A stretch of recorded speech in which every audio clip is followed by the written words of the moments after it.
Welcome you all. ये हमारा polity का सीरीज़ कंटिन्यू रहेगा।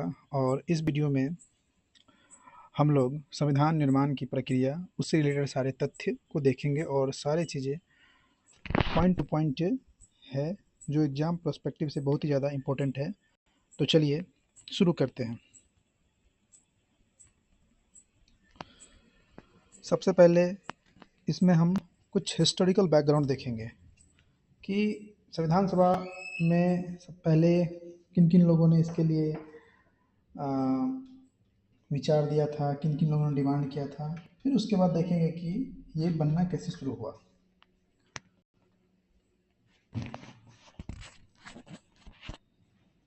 तो सबसे पहले संविधान सभा की रचना हेतु संविधान सभा का विचार सर्वप्रथम स्वराज पार्टी ने 1924 में प्रस्तुत की थी।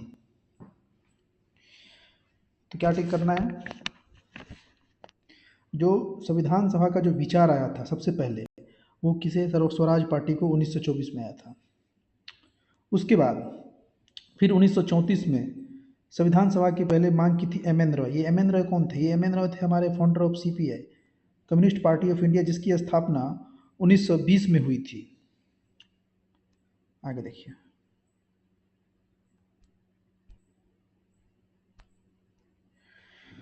फिर कांग्रेस 1935 में कांग्रेस ने भी इसकी संविधान की मांग की थी, लेकिन ऑफिशियली अनाउंसमेंट, जो ऑफिशियली डिमांड था, ये कांग्रेस ने 1936 में की थी। वो भी लखनऊ सेशन में, कांग्रेस के लखनऊ सेशन में की थी, जिसकी अध्यक्षता पंडित जवाहरलाल नेहरू कर रहे थे। तो 1924 में जो संविधान सभा का विचार आया था, वो सबसे पहले आया था हमारा स्वराज पार्टी को। फिर 1934 में हमारे एम एन रॉय कौन थे? तो M N Roy founder of CPI थे, जिसकी स्थापना 1920 में हुई थी। और ये हमारा 1935 में, उसके बाद कांग्रेस। 1935 में कांग्रेस ने संविधान सभा की मांग की थी, लेकिन ऑफिशियली अनाउंसमेंट उन्होंने 1936 में किया था। अब आइए शुरू करते हैं कैबिनेट मिशन। कैबिनेट मिशन, यहीं से हमारा संविधान का जो कहते हैं एक प्रक्रिया, मुख्य प्रक्रिया शुरू हुआ। तो कैबिनेट मिशन की स्थापना कब हुई थी? कैबिनेट मिशन की स्थापना 1945 में हुई थी, लेकिन ये भारत 1946 में आया था। कैबिनेट मिशन भारत 1946 में आया था। और जब ये भारत आए थे तो उसके 3 सदस्य थे: A B Alexander, Stafford Cripps, Pethick Lawrence. जिसमें जो हमारे पैथिक लॉरेंस थे वो इनके चेयरमैन थे। जो हमारे पैथिक लॉरेंस थे वो इसके क्या थे? चेयरमैन थे। अब कैबिनेट मिशन जब भारत आए थे, तो कैबिनेट मिशन की संस्तुतियों के आधार पे ही संविधान सभा का गठन 1946 में किया गया था। ठीक है। और कांग्रेस और मुस्लिम लीग दोनों ने 1946 के कैबिनेट मिशन के प्लान को स्वीकार कर लिया था। कांग्रेस और मुस्लिम लीग दोनों ने 1946 के कैबिनेट मिशन प्लान को स्वीकार कर लिया था। लेकिन बाद में फिर मुस्लिम लीग इसका बहिष्कार किए, क्योंकि मुस्लिम लीग का जो डिमांड था वो तो आप लोग जानते ही हैं। और उसी के एवज में 16 अगस्त 1946 को जिन्ना ने डायरेक्ट एक्शन डे की शुरुआत की थी, जिसका परिणाम सब लोग जानते हैं शायद। फिर जुलाई 1947 में इंडियन इंडिपेंडेंस एक्ट आया था, जिसे हम लोग माउंटबेटन प्लान के भी नाम से जानते हैं। तो अब तक जो हम लोग देखे हैं वो मैं आप लोग को बता दूं एक बार फिर से, रिवीजन करवा देता हूँ इन चीज़ों पे। सबसे पहले संविधान सभा की अगर हम बात करें तो 1924 में स्वराज पार्टी, 1934 में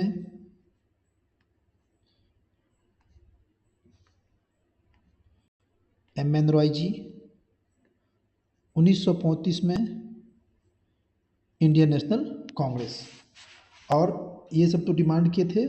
और फिर 1946 में क्या हुआ था? कैबिनेट मिशन का आगमन। कैबिनेट मिशन का आगमन हुआ था। अब जब कैबिनेट मिशन आ ही गए थे, तो संविधान सभा के लिए जो कुल सदस्यों की संख्या थी वो 389 सीट्स निर्धारित की गई थी। 389 में से जो 296 थे वो ब्रिटिश इंडिया से थे, मतलब कि यहाँ से वो उनका मतलब वोटिंग होता, वो निर्वाचित थे। और जो 93 थे वो मनोनीत थे, यानी कि वो क्या बोलते हैं उसे, देसी रियासतों यानी कि पिछली स्टेट, मतलब वो राजा रजवाड़ों से वो डायरेक्ट उनका नॉमिनेशन होता। और जो 296 थे इनका क्या होता, इनका इलेक्शन होता और प्रत्यक्ष इलेक्शन होता। उसमें से भी 296 में कैसा था, कुछ ऐसा था। 296 में क्या कुछ बटा हुआ था। 292 जो थे वो जो गवर्नर के अंतर्गत थे उनसे थे, और जो 4 थे वो चीफ कमिश्नर क्षेत्रों के प्रतिनिधित्व थे। इसके रिगार्डिंग मैंने ये आपको कुछ डाल दिया है कटिंग, इसको देख लीजिए आप अच्छे से। टोटल 389 सीट कैबिनेट मिशन ने निर्धारित किया था। उसमें 296 थे ब्रिटिश इंडिया से और 93 थे प्रिंसली स्टेट यानी कि राजा रजवाड़ों से। ये 296 का क्या होना था, निर्वाचन होना था, यानी कि इनका इलेक्शन होना था, इनडायरेक्ट इलेक्शन, डायरेक्ट नहीं इनडायरेक्ट इलेक्शन। और जो 93 थे उनका नॉमिनेशन होना था।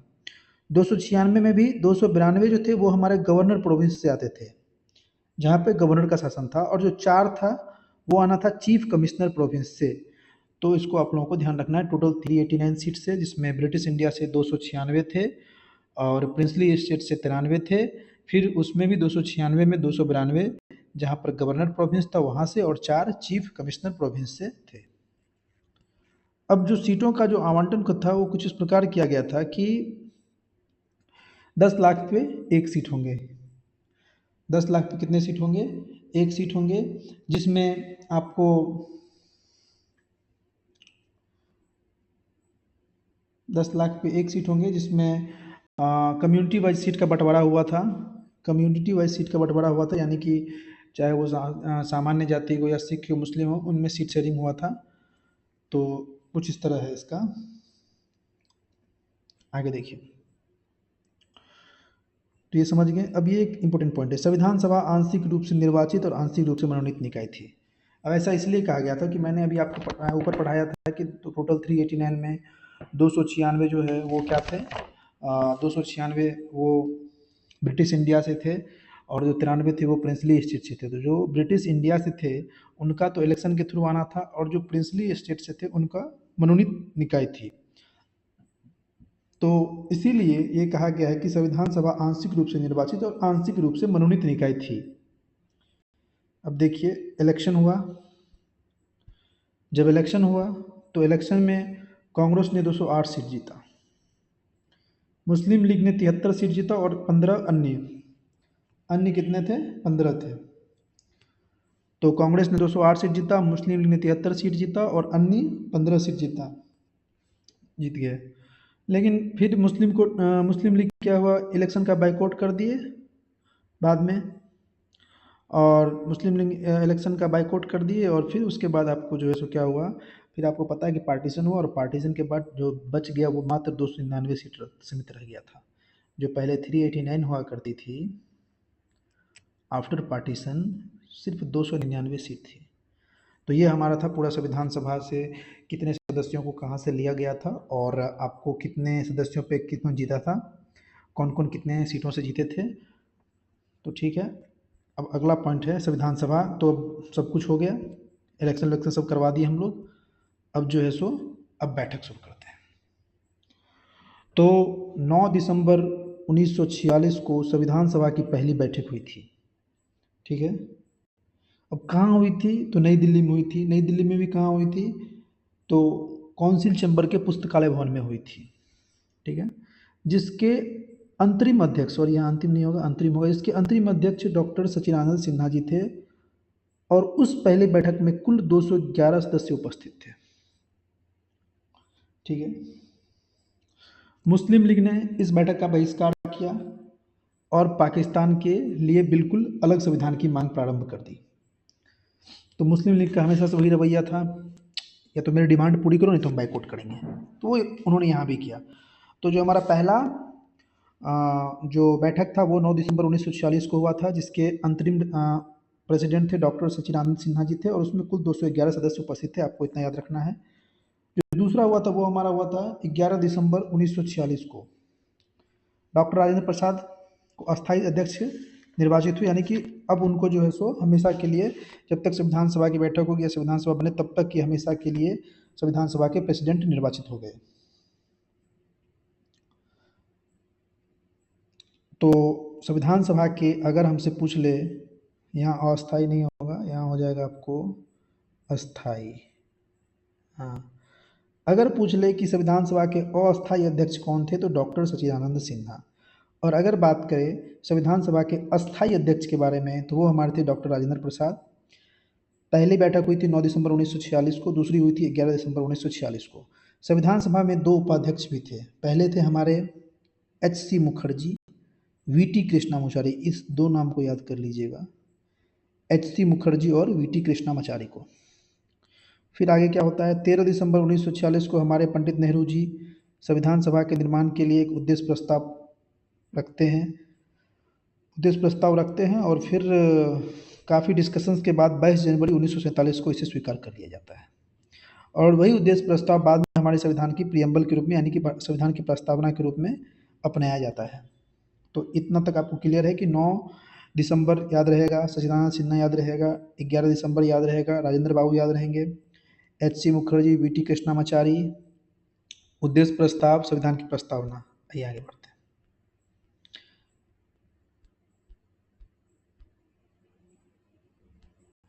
अब इसमें जब संविधान बना तो इसमें सब लोग अपने अपने स्तर पे कार्य कर रहे थे और इसके लिए अलग अलग समितियां नियुक्त कर दी गई थी। तो समितियां जो थी हमारी वो कुल बड़ी बड़ी समितियां 8 थी और छोटी छोटी समितियां कहीं कहीं 13, कहीं कहीं 14 है। तो पेज पर ऑप्शन आप जाइएगा, कहीं कहीं 13 मिलेगा, कहीं कहीं 14 मिलेगा। और जो हमारे बड़े बड़े समितियां थी वो 8 थी। इनको हम लोग पढ़ेंगे अच्छे से। जो 8 समितियां थी उसमें से भी जो इम्पोर्टेंट समिति थी वो हमारी थी प्रारूप समिति। 8 में से सबसे जो इम्पोर्टेंट समिति थी वो थी हमारी प्रारूप समिति, यानी कि ड्राफ्टिंग कमेटी। तो आइए शुरू करते हैं ड्राफ्टिंग कमेटी के बारे में।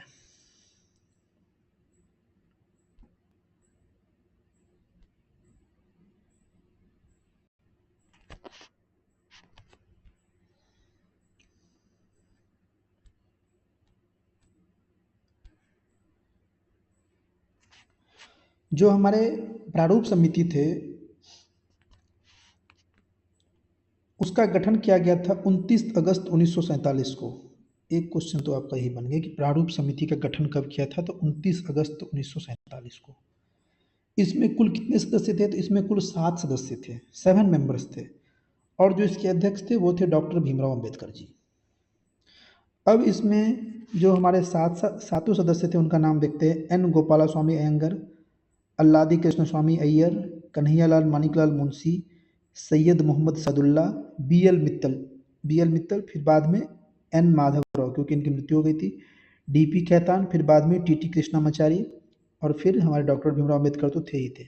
तो ये प्रारूप समिति है, इसको अच्छे से याद कर लीजिएगा, ये वेरी वेरी इंपॉर्टेंट टॉपिक है प्रारूप समिति। इससे क्वेश्चन लगभग पूछा जाता है। इसका स्थापना अगर पूछे तो 29 अगस्त 1947 को। टोटल मेंबर 7 थे और अध्यक्ष भीमराव अम्बेडकर थे। ये तीन चीज़ें तो पता होना ही चाहिए किसी भी हालत में। अब कुछ और फैक्ट देख लेते हैं। संविधान सभा का जो पहली बार निर्वाचन हुआ था तो अंबेडकर जी बंगाल से निर्वाचन होकर आए थे, और जब देश का विभाजन हो गया उसके बाद उनका निर्वाचन मुंबई से हुआ था। ये भी क्वेश्चन पूछा गया। अगर बात करें कि भारत संविधान के मुख्य वास्तुकार और भारत के संविधान के जनक किसे कहते हैं, तो डॉक्टर भीमराव अम्बेडकर। ठीक है। प्रारूप समिति ने इसे तैयार करने में 6 माह से भी कम समय लिया और इस दौरान कुल 141 बैठक हुई थी। यानी कि जो संविधान का जो मुख्य समिति था, संविधान बनाने के लिए जो मुख्य समिति थी वो कह सकते हैं कि प्रारूप समिति थी। और इसके जो अध्यक्ष थे वो कौन थे, हमारे डॉक्टर भीमराव अम्बेडकर थे। और भीमराव अम्बेडकर जी जो पहली बार निर्वाचित हुए थे संविधान सभा के लिए, वो बंगाल से निर्वाचित हुए थे। लेकिन बंटवारे के बाद उनका निर्वाचन कहाँ से हो गया था, फिर मुंबई से हुआ था। तो इन्हें डॉक्टर भीमराव अम्बेडकर जी को संविधान के मुख्य वास्तुकार भी कह सकते हैं, शिल्पकार भी कह सकते हैं, और संविधान के जनक के रूप में भी इन्हें जाना जाता है। अब देख लेते हैं कुछ सेशंस जो इंपॉर्टेंट है, उसी को हम लोग देखेंगे। ज़्यादा डीप में इसमें नहीं जाएंगे क्योंकि जो एग्जाम ओरिएंटेड होगा वही देखेंगे। कुल 11 सेशन हुए 165 दिनों में। समय लगा 2 ईयर 11 मंथ 17 या 18 दिन। कुल कॉस्ट लगा 64 लाख। जो मेन सेशन थे वो पहला था 9 से 23 दिसंबर 1946 पहला सेशन, 6 से 17 अक्टूबर 1949 10वां सेशन, और 14 से 26 नवंबर 1949 11वां सेशन। ये तीनों सेशन बहुत इंपॉर्टेंट है, अक्सर इसको पूछ लिया जाता है, तो इसको डेट सहित आप लोग याद रखेंगे।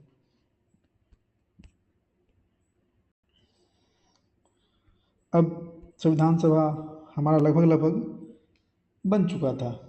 इतना होने के बाद अब जो है सो जब ये बन गया तो 26 नवंबर 1949 को संविधान सभा द्वारा संविधान को पारित किया गया। जब इसे पारित किया गया था तो इसमें कुल 22 भाग, 395 अनुच्छेद और 8 अनुसूचियां थी। लेकिन वर्तमान समय में कितने हैं, तो इसमें 22 भाग है, 395 अनुच्छेद और 12 अनुसूचियां हैं।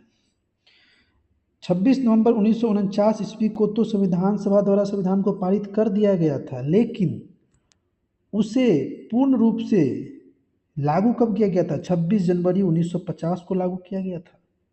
क्यों लागू किया गया था आपको पता है? रावी नदी संकल्प लिया गया था, उस दिन हम लोग पहला स्वतंत्रता मनाए थे, तो इसीलिए।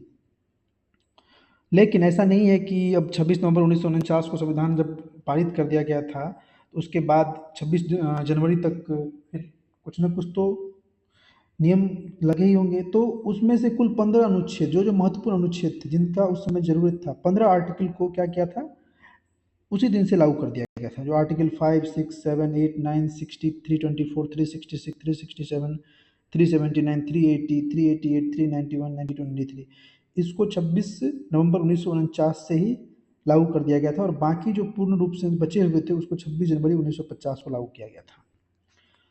तो 26 ये तो आप पढ़ लिए हैं कि संविधान सभा के अध्यक्ष राजेंद्र प्रसाद, संवैधानिक सलाहकार BN राव। ये याद रखिएगा, ये भी इंपॉर्टेंट क्वेश्चन है, पूछा जाता है कि संवैधानिक सलाहकार कौन थे, तो BN राव साहब थे हमारे। अब संविधान सभा सिर्फ और सिर्फ संविधान ही नहीं बनाते थे, क्योंकि देश चलाने के लिए तो भी तो हमारे पास कुछ असेंबली होनी चाहिए ना। तो संविधान सभा संविधान बनाने का भी कार्य कर रहे थे, और इधर संसद के रूप में भी काम कर रहे थे, अंतरिम संसद के रूप में। आम चुनाव, चूंकि आपको पता है कि आम चुनाव हुआ हमारे देश में 1951-52 में, फिर अंग्रेज छोड़ के चले गए 1947 के आसपास। इस बीच में संसद तो होगा, तो संसद के रूप में कौन काम कर रहे थे? यही लोग काम कर रहे थे जो हमारे संविधान के निर्माता थे। तो संविधान अंतरिम अंतिम चुनाव होने तक के संविधान सभा ने भारत की अंतरिम संसद के रूप में भी काम किया, और जब यह अंतरिम संसद के रूप में काम करता था उसे उस समय इसके अध्यक्ष हमारे हुए थे GB मावलंकर जी। ये इंपॉर्टेंट है। कहने का मतलब ये है कि जब संविधान सभा संविधान बनाते थे उस समय अध्यक्ष होते थे राजेंद्र प्रसाद, और जब ये संसद के रूप में काम करते थे उस समय अध्यक्ष होते थे GB मावलंकर जी। तो इसको याद रखिएगा अच्छे से।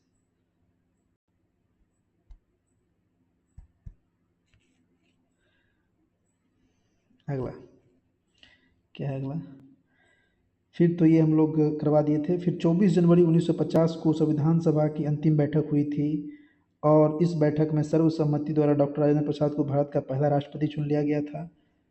उस दिन कुल 284 सदस्यों ने संविधान पे हस्ताक्षर किए थे, जिसमें 15 महिला भी सदस्य थी। ये इंपॉर्टेंट लाइन है, इसको पूरा रख जाओ। अंतिम बैठक 24 जनवरी 1950, 24 जनवरी 1950। उस दिन कितने लोगों ने हस्ताक्षर किया था? 284। महिला कितनी थी? 15। इसको पूरा रट जाओ। अब है संविधान सभा के कुछ अन्य कार्य, ये भी वेरी इंपॉर्टेंट है, यहाँ से भी क्वेश्चन आपको बन जाते हैं। पहला देखिए, 22 जुलाई 1947 को राष्ट्रध्वज को अपनाया गया। 24 जनवरी जिस दिन अंतिम बैठक हुई थी उस दिन राष्ट्रगीत को अपनाया गया, और मई 1949 में राष्ट्रमंडल में भारत की सदस्यता का सत्यापन किया गया। तो राष्ट्रध्वज को कब अपनाया गया? 22 जुलाई 1947, ठीक है। फिर 24 जनवरी 1950 को राष्ट्रगान राष्ट्रगीत, और राष्ट्रमंडल में सदस्यता मई 1949। अब क्या है उसे देखते हैं हम लोग। संविधान सभा द्वारा हाथी को प्रतीक के रूप में, सिंबल क्या था, तो हाथी था, ये ध्यान रखिएगा। अब देखिए इससे भी क्वेश्चन बनता है, जो मूल संविधान है उसका जो हिंदी संस्करण जो है वो लिखे थे वसंत कुमार वैद्य जी ने, और अंग्रेजी संस्करण प्रेम बिहारी नारायण रायजादा जी ने लिखे थे। मूल संविधान के सौंदर्यीकरण और सजावट शांति निकेतन के कलाकारों ने किया था, जिसमें नंदलाल बोस और बीहर राम मनोहर सिन्हा प्रमुख थे। ये भी फैक्चुअल क्वेश्चन है, ये भी बार बार पूछ लिया जाता है कि हिंदी संस्करण, अंग्रेजी संस्करण। अगर हिंदी संस्करण की बात करें तो वसंत कुमार वैद्य जी, अंग्रेजी संस्करण की बात करें तो प्रेम बिहारी नारायण रायजादा जी। मूल संविधान का सौंदर्यीकरण और सजावट शांति निकेतन के कलाकारों ने किया था, जिसमें नंदलाल बोस हमारे और बीहर राम मनोहर सिन्हा जी प्रमुख थे। आइए आगे बढ़ते हैं। अब है कुछ क्वेश्चन जो हम लोगों को देखना है कि आपको मैंने शुरू में बताया था ना कि कुछ बड़े बड़े समितियां थी, तो कितने समितियां थी, कुल 8 बड़े बड़े समितियां थी। तो उन 8 समितियों को आपको याद करना है, और याद करना पड़ेगा क्योंकि इससे क्वेश्चन डायरेक्ट बनता है और इसको आप छोड़ के नहीं आ सकते हैं। तो पहला है हमारा संचालन समिति। संचालन समिति के अध्यक्ष थे हमारे राजेंद्र प्रसाद। संघीय संविधान समिति जवाहरलाल नेहरू। प्रांतीय संविधान समिति सरदार वल्लभ भाई पटेल। प्रारूप समिति पता है भीमराव अम्बेडकर। संघ समिति फिर जवाहरलाल नेहरू। मौलिक अधिकारों एवं अल्पसंख्यक एवं जनजातियों तथा बहिष्कृत क्षेत्रों के लिए सलाहकार समिति सरदार वल्लभ भाई पटेल। राष्ट्रध्वज संबंधी राजेंद्र प्रसाद, और प्रक्रिया नियम समिति राजेंद्र प्रसाद। अब इसको याद कैसे करें, याद करने का देखिए आदमी कुल कितना है, 4 होंगे मुश्किल से। प्रारूप समिति आपको पता है डॉक्टर भीमराव अम्बेडकर, इसको तो रटना है ही नहीं। जहाँ संघ दिखे वहाँ जवाहरलाल जी होंगे, जहाँ संघ दिखे वहाँ जवाहरलाल नेहरू जी। प्रांत, प्रांत का जो हम लोगों का एकीकरण था वो कौन करवाए थे, सरदार वल्लभ भाई पटेल जी करवाए थे। तो प्रांत से सरदार याद रखिएगा। और इसी में एक जोड़ लीजिए कि क्षेत्र मतलब मौलिक अधिकारों एवं अल्पसंख्यक एवं जनजातियों के बहिष्कृत क्षेत्र, जहाँ क्षेत्र है तो प्रांत से क्षेत्र को रिलेट कर लीजिए। तो प्रांत और क्षेत्र कौन हो जाएगा, सरदार वल्लभ भाई पटेल, और जो बच गए वो राजेंद्र प्रसाद। बात खत्म। फिर एक बार देख बताता हूँ अच्छे से।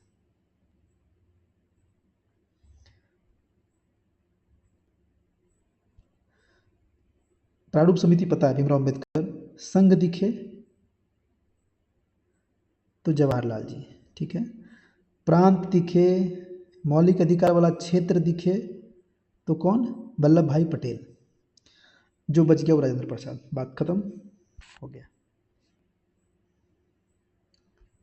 अब है कि जो स्वतंत्र भारत का पहला मंत्रिमंडल था उसमें कौन कौन से मंत्री को कौन कौन सा विभाग मिला था, ये भी क्वेश्चन बराबर पूछ लिया जाता है, तो इसको भी हम लोगों को याद करना है। तो जवाहरलाल नेहरू जी हमारे प्रधानमंत्री थे। सरदार वल्लभ भाई पटेल गृह मंत्री रखे थे। राजेंद्र प्रसाद खाद्य एवं कृषि मंत्री थे। मौलाना अबुल कलाम आज़ाद शिक्षा।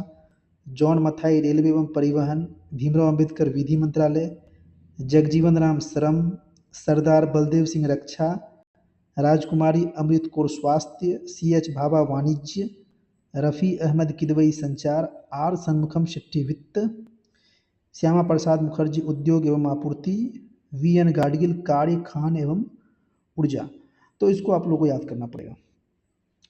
तो ये हमारा था संविधान सभा के निर्माण से रिलेटेड सारे पॉइंट्स। इसमें मैंने अपने तरफ से सारे पॉइंट्स को जोड़ दिए हैं। अब इस जितने भी पॉइंट्स इनको आप लोगों को याद कर लेना अच्छे से, और इससे अगर कोई भी क्वेश्चन आता है तो आप लोग इसको अच्छे से कर पाओगे। Okay, thank you. फिर मिलते हैं हम लोग।